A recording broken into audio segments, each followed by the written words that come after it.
والذي تقع بجواره كنيسة القيامة المسيحية الحبيسة كذلك، ووجوده بيننا هو تذكير لنا بضرورة التأكيد على التوصل إلى سلام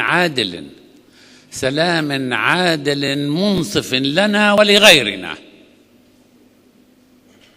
سلام لأهل فلسطين الذين تشردوا في كل بقاع العالم، وكذلك سلام للأردن، وسلام لقطر ولسوريا وللسعودية وللبنان ولكل بلد من بلدان العالم العربي الذي يجد نفسه في ورطة مع العالم ومع نفسه، وسلام لكل بلدة ولكل قرية وكل بادية في بلدان العالم الإسلامي. سلام لكم من الأردن الذي يتفيأ جوار القدس الشريف. وأقول أخيراً لأبناء عمومتنا أننا بريئون من دمهم، أننا لم نفعل ما فعله بهم الأوروبيون النازيون والفاشيون وغير ذلك، وأذكرهم بحضارتهم التي هي جزء من حضارة هذه الأرض، وأذكركم أن اليهودية كالنصرانية والإسلام نبتت من هذه الأرض، وخرج نورها ليضيء قلوب الناس وأفئدتهم وعقولهم في جميع أرجاء الأرض. والسلام عليكم ورحمة الله وبركاته.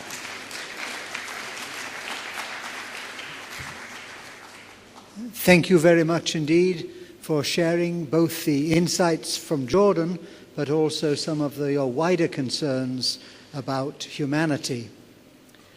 We're going to turn now to another continent. We're going to turn to Canada. And here we shall have an introduction both by Dr. Karen Hamilton and her colleague James Christie. So we invite James Christie to join her at the panel. Thank you.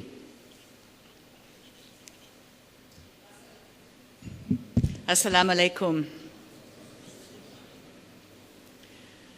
I was going to begin by inviting my colleague Dr. James Christie, who is the director of the RID Institute for Religion and Global Policy from the University of Winnipeg, Canada, to the podium, but our moderator has already most graciously done so.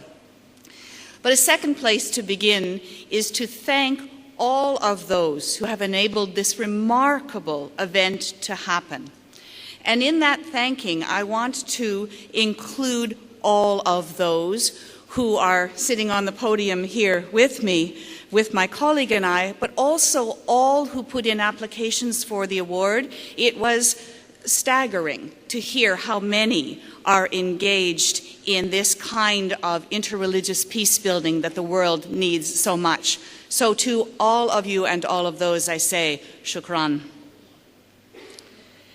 It is in the nature of faith communities to engage issues of poverty relief, just access to health care, the implementation of universal education, and the care of creation.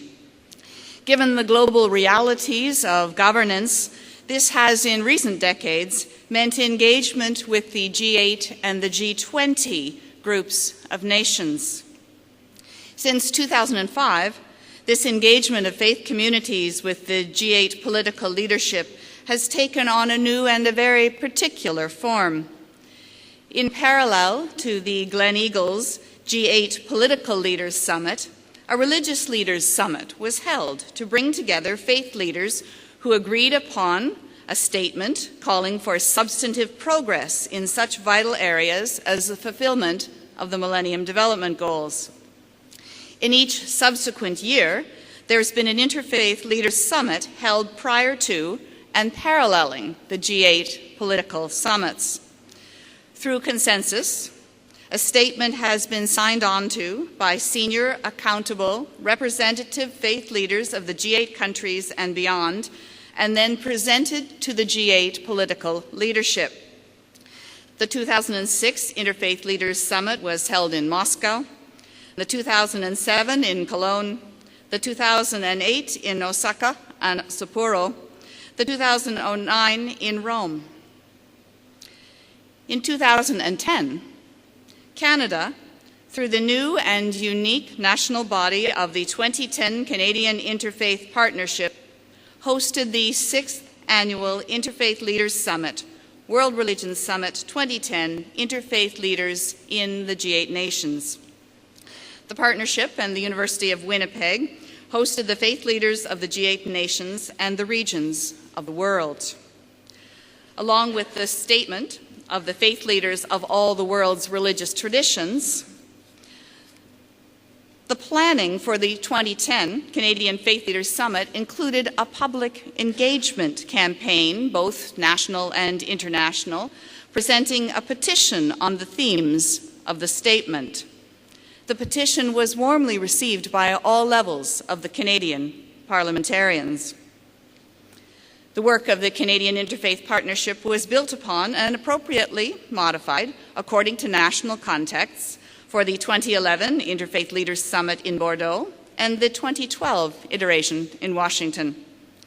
The 2013 summit, as the cycle of G8 political summits goes back to the United Kingdom this year, was well planned, and by the time of this presentation, 2 of its major elements have already occurred.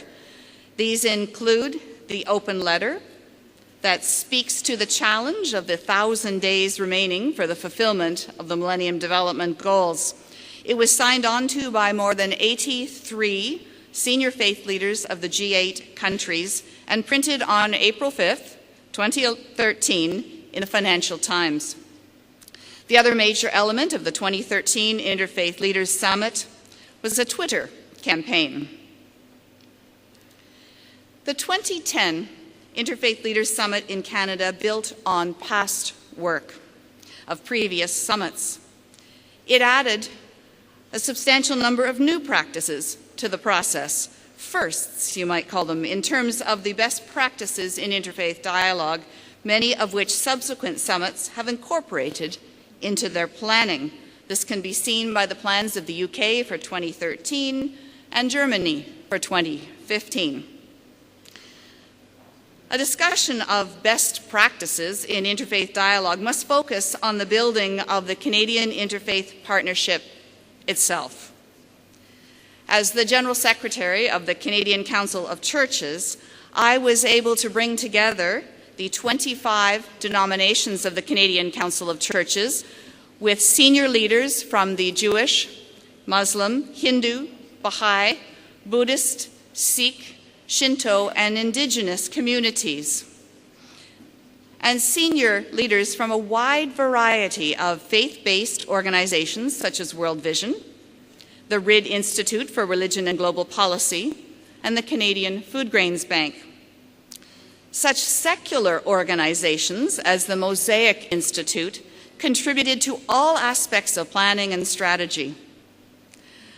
Of great significance is the fact that my position enabled me to issue an invitation to these bodies to join a partnership with a consensus model of decision-making, whose purpose was to jointly host the 2010 Interfaith Leaders Summit in Canada.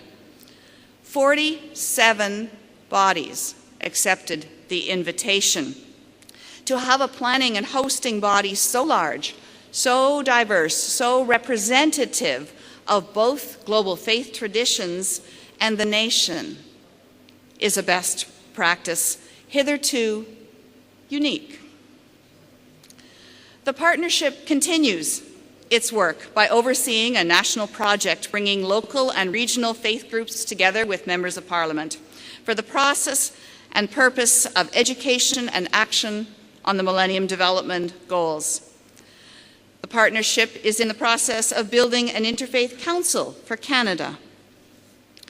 And in a very important sign of emerging vitality in interfaith relations in Canada, the chairing of the partnership, after having been held for 3 years by the Canadian Council of Churches, is now being held by the Baha'i community, with a senior Muslim tentatively ready to chair in the next 3-year term, 2015 to 2018. A broad and a substantive part of the education and advocating for change through interfaith efforts has also been affected by the partnership's work in building, coordinating, and maintaining what is called the International Continuance Committee. This is a global body comprised of the organizers or representatives of the faith-based bodies who have coordinated the full round of 8 interfaith leaders summits occurring in the countries hosting the G8 meetings. In this context of both best practices and successful experiences in interfaith dialogue, the 2010 Canadian Interfaith Leaders Summit was the first of the series of faith leaders summits since 2005 to include significant youth participation. In parallel with the summit, a separate but related youth summit was held, bringing together 100 youth of a wide variety of faith traditions. This ensured that there was youth involvement at all of the international, national, and regional and local levels, with an emphasis on the building of long-term relationships. There were 13 official youth delegates as part of the International Summit who participated in the discussion and consensus building of the statement, and who also, using a variety of forms of technology and informal process, encouraged and challenged the rest of the delegates to build grassroots support for the content of the statement in their home contexts. The continuity of this youth engagement can be seen in the fact that I've just mentioned. In 2015, the final year of the Millennium Development Goals, when Germany will once again be the host country of the political G8, that the Germans have already begun to plan an international interfaith youth event. It's clear from this very successful experience that not only best practices in interfaith dialogue include youth participation, but that the most effective way to do so is to double track the process. It's crucial in interfaith dialogue to include both a separate youth forum planned and run by youth leadership, but also to have youth actively around the table of the full event. There is also a parallel children's component to the summit process that's been encouraged and inspired by the Canadian Interfaith Partnership.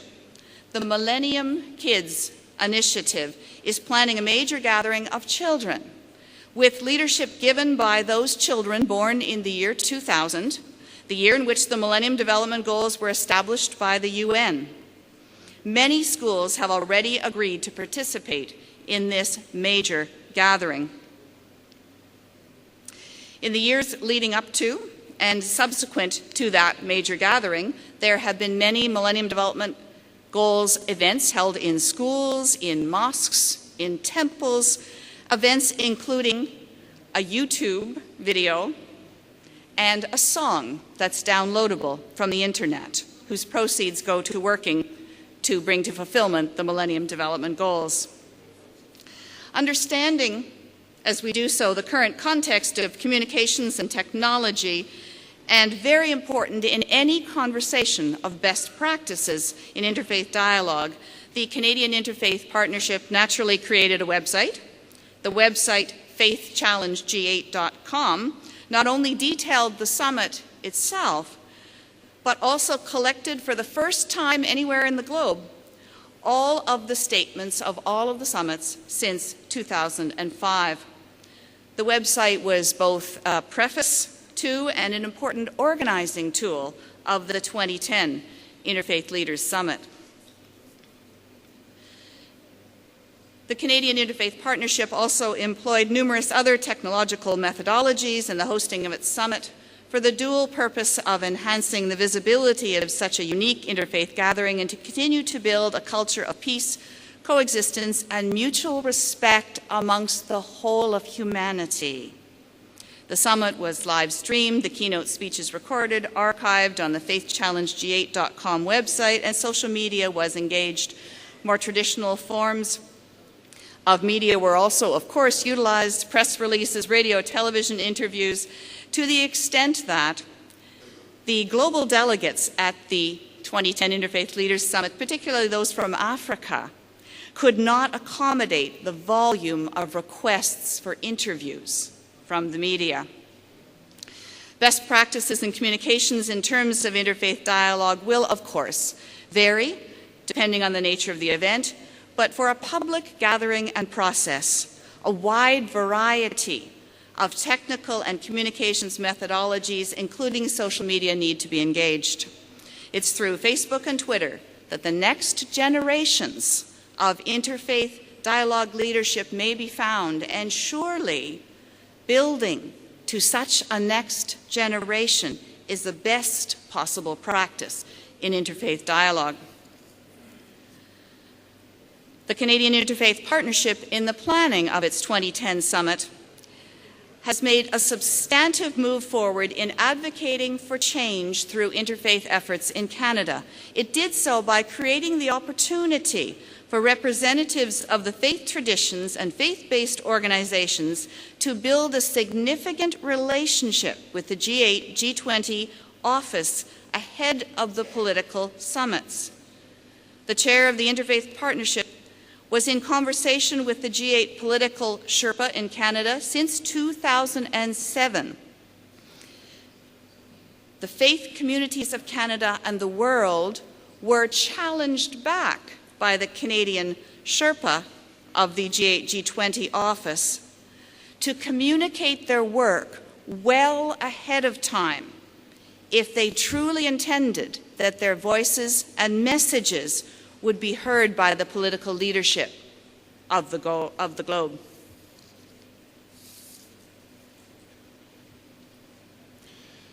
Assalamu alaikum and shukran. In the planning of the 2010 summit and continuing on in every subsequent year, the Canadian Interfaith Partnership has built unique and first-time relationships and collaborations, including in relationships and collaborations with what might be called secular organizations. In this case, the G8, G20 Research Group, the world's leading academic research group with respect to the G8, which has membership in the Canadian Interfaith Partnership in 2009 and 2010 at the behest of the partnership itself. The director of the G8, G20 Research Group, Dr. John Curtin, spoke in various interfaith gatherings across Canada on the topic of the Millennium Development Goals. The partnership was aware that many Canadians had very little, if any, knowledge of the MDGs. The 5 regional gatherings at which Dr. Curtin spoke thus served the purposes of providing education on the MDGs and their importance for the whole of humanity and solidifying and enhancing regional interfaith engagements. During the preparations for the 2010 Interfaith Leaders Summit, during the process of the summit itself, and in an enhanced way in subsequent years, there has been and continues to be much dialogue with academic researchers interested in the relationship between religious values and life issues. The involvement of the G8, G20 Research Group has been discussed above. What is also of long-term and global significance is the work of the sociologist Dr. Sherry Steiner. Dr. Steiner has followed the summit process closely and with academic rigor since 2010 and has conducted myriad interviews with delegates and organizers of summits on the issues and has written extensively over the past several years on the issues of religious soft power. On a final note about the successful experience of interfaith dialogue is in the delicate use of words and language, particularly the words and language used to refer to what so many traditions call God. At the 2007 summit, it was determined that all faith traditions gathered might use the term divine imperative for the transcendent reality which impelled and mandated them to active engagement with and for others. That term was not the first choice for all faiths, but one that they could live with in the deep spirit of relationship. The Canadian interfaith conversation has continued to build on that understanding, and the term divine imperative continues to be used. It is an essential learning that best practices in such areas as the use of language in interfaith dialogue may prioritize relationship and push the boundaries of understanding. To conclude, any discussion of the past and the present is to speak to the future. The continuity of the work of the Canadian Interfaith Partnership in the ongoing series of Interfaith Leaders' Summits has been made clear in this paper. The influences of the work of the partnership, particularly through many Canadian firsts in best practices and successful experiences in interfaith dialogue on present and future summits, has also been articulated. Interfaith dialogue continues to develop locally, regionally, and globally, and what can be seen as future elements of the work of the Canadian Interfaith Partnership include not only the development of a Canadian Interfaith Council, but the growing momentum of children and youth's interfaith dialogue and involvement, the growing and ongoing relationship of faith communities with political decision makers and secular organizations, a relationship which includes learning from and about each other's priorities and ways of speaking and working. Future elements of the work of the Canadian Interfaith Partnership will also include ongoing engagement with academic study and processes, the continuing refinement of accountability and representation, the use of consensus model of decision-making, and the growing ability of the faith communities to speak with concrete expertise and common language so the faith communities of the world can continue to engage all constituencies of the world. Shukran. Thank you very much. Thank you for bringing us from the global to the local, from the elders to the youth.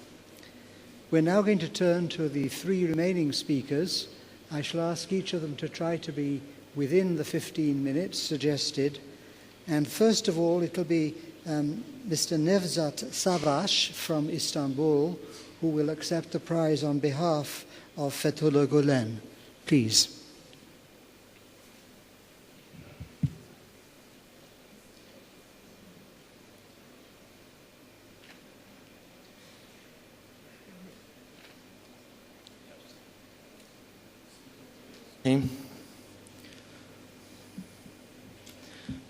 العلماء الأفاضل، حضرات السادة والسيدات، السلام عليكم ورحمة الله وبركاته.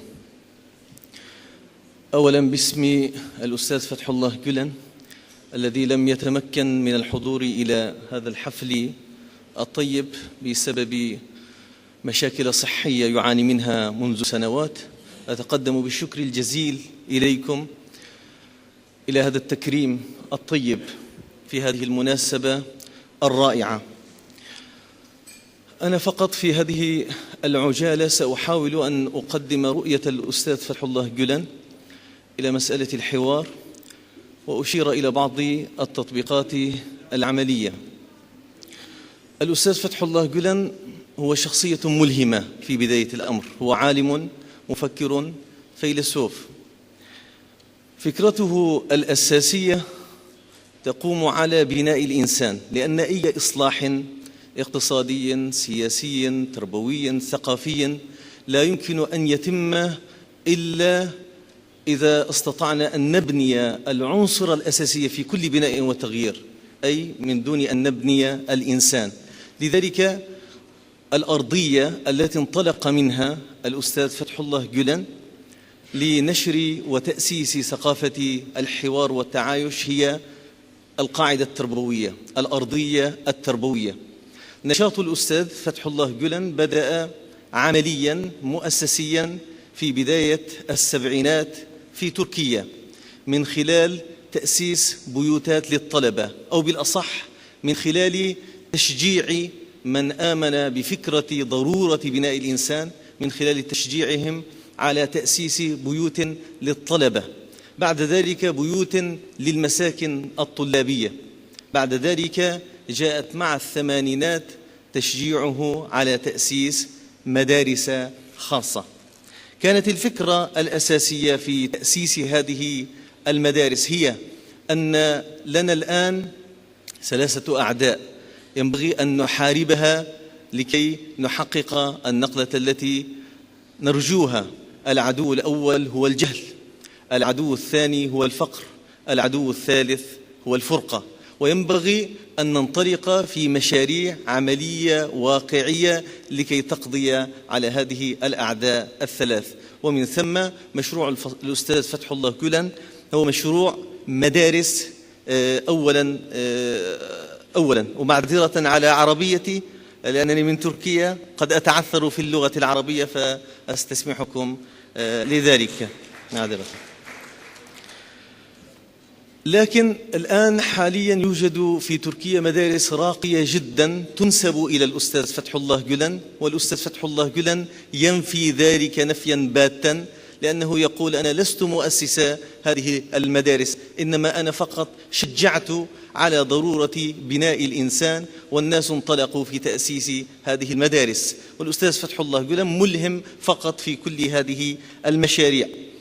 هذه المدارس الآن موجودة في كل أنحاء تركيا، أكثر من 1000 مدرسة منتشرة في كل مدن تركيا من الروضة إلى نهاية الثانوية، ما يقرب من 20 جامعة الآن. هذه المدارس التي يسمع بها ربما بالمدارس التركية أو مدارس فتح الله جولان الآن موجودة خارج تركيا في أكثر من 160